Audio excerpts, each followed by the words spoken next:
Like most of southeast Texas, the area that is today Barker Reservoir has agricultural roots that long predate the subdivisions and strip malls. Way before the Corps of Engineers proposed the reservoir to protect Houston, this was the Marks LH7 Ranch and was a feature of the city's agricultural community for years. The LH7 brand was established by Emil Henry Marks in 1898, though it would be several years until he started a ranch. Marks was a ranch hand that had been born in Galveston to Prussian immigrant parents and got his start working on his uncle's ranch after their death. He would go on to establish his first ranch near the then town of Attucks, what is today the intersection of I-10 and Highway 6. 10 years later, limited by his initial 63-acre plot, Marks moved the entire ranch 3 miles west, this time to 640 acres. Here, LH7 became the centerpiece of a cultural community of ranchers west of Houston, and the site hosted an annual roping and branding contest that attracted visitors from across the region.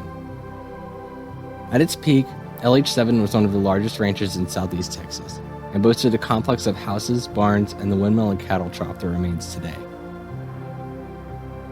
The Great Depression took a toll on the ranch and the industry as a whole, but it was the Corps of Engineers that eventually put a nail in the coffin of the functional LH7 Ranch.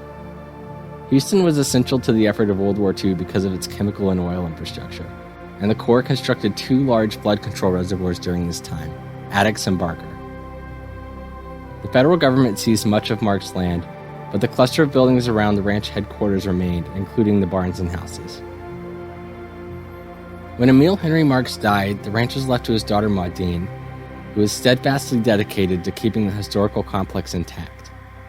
In the late 1990s, several additional historical buildings, including a church and several homes, were moved to the site to escape demolition elsewhere.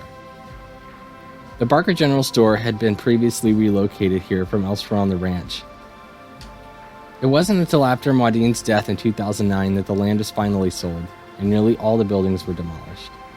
To commemorate the ranch, the windmill and concrete cattle trough were moved to a small plot of land, and a historical marker denoting the ranch's history was erected.